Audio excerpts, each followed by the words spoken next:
Friends, ನಾನು ಇವತ್ತು ನನ್ನ ಬರ್ಡೇ. ಇವತ್ತು ನಾನು ಸ್ಕೂಲ್ಗೆ ಹೋಗಲಿಲ್ಲ, ಯಾಕಂದ್ರೆ ಇವತ್ತು ನನ್ನ ಹ್ಯಾಪಿ ಬರ್ತ್ಡೇ. ನೋಡಿ ಡೆಕೋರೇಷನ್ ಮಾಡಿದ್ದೀನಿ. ಅಮ್ಮ ತೋರ್ಸಮ್ಮ ಡೆಕೋರೇಷನ್ನ. ಚೆನ್ನಾಗಿದೆ ಡೆಕೋರೇಷನು. ಇರಿ, ನಮ್ಮ ಫ್ರೆಂಡ್ಸ್ಗೆಲ್ಲ ಕೊಡಕ್ಕೆ ನಾನು ಪೆನ್ಸಿಲ್, ಸ್ಕೇಲ್, ಎರೇಸರ್, ಶಾರ್ಪ್ನರ್ ತಂದಿದ್ದೀನಿ. ತೋರಿಸ್ತೀನಿ. Pencil, scale, eraser, sharpener. ಚೆನ್ನಾಗಿದೆಯಾ? ಇದು 30, ಯಾಕಂದ್ರೆ ನನ್ನ ಫ್ರೆಂಡ್ಸ್ 30 ಇದ್ದಾರೆ. ನೋಡಿ ನನ್ನ ಬ್ಯಾಗ್ ಚೆನ್ನಾಗಿದೆಯಾ? ನೋಡಿ, ಅಲ್ಲಿ ಏನು ಕೊಟ್ಟಿಲ್ಲ.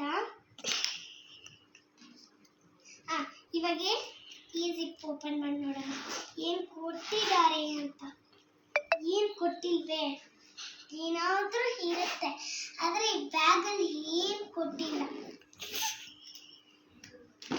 ಓಕೆ, ಲೈಕ್ ಮಾಡಿ, ಶೇರ್ ಮಾಡಿ, ಕಮೆಂಟ್ ಮಾಡಿ. ಟಿಂಗ್ ಟಿಂಗ್ ಅಂತ ಬೆಲ್ ಹೊಡೆಯೋದು ಮರ್ತ್ಬಿಡಿ, ಅದು ಮಾಡಿ.